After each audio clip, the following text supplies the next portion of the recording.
an educational system that produces the human resource needed by the government, our economy, industry, and the whole country.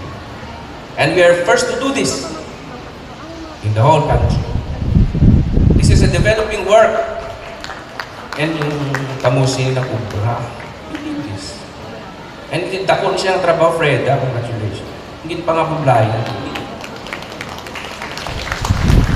So that is the very important step sa nanong pang development sa planunan mo. Kung wala ka tao, hindi naman tabo. Hindi naman tabo.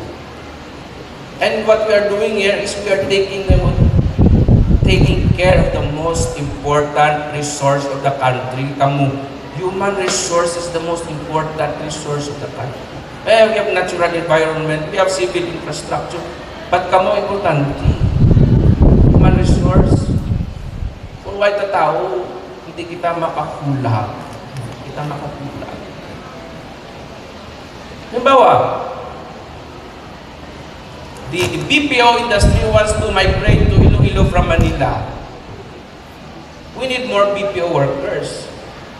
Kaya ang una nga pamangkot sa investor when they come to me sa opisina, may tao pang po.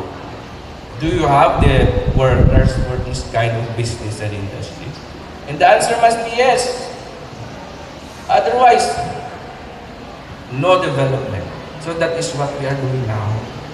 That is the direction that we want the career guidance and counseling program of the province of Iloilo and the whole country.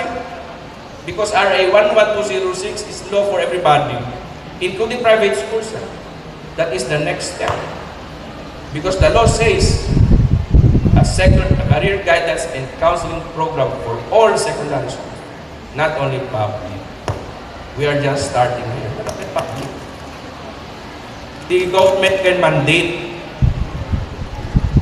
na isa na secondary education sa private may alak. So that's what we are doing. This is very fundamental. This is very, very basic. This is not just another program now. Very basic. Kaya dapat, gusto natin, plastar ang direksyon sa aton nga gobyerno kag ekonomiya sa secondary natin.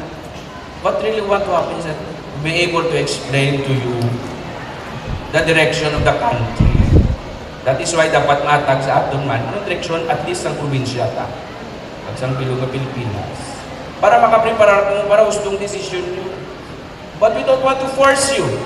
We just want to enlighten you and tell you, you know, this is what want to happen to our country. 8 years from now, we need this. We need engineers for the shipbuilding industry. We need engineers for drone development. Unang gusto natin ngayon last time. And we have taken the most important step with this module. Again, salamat and congratulations kagin pangabuglayan ni Jack. Tama ko ito. So, we will start. We have another one, but lain naman yung launching. We have a voter education program that takes care of the transformative part. But I will not talk about it now. Drilanay kita. Di ba mga Rubis? So muna, that's why we are doing this ha. Kaya gusto natin mapaintindi sa ating kapin pa sa ating nga mga ano. Muna yung gusto natin nga career guidance and counseling to bridge the gap between the educational system and the needs of the economy and the government.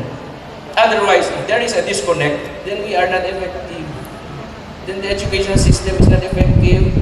We are producing workers for Saudi Arabia and London and Australia.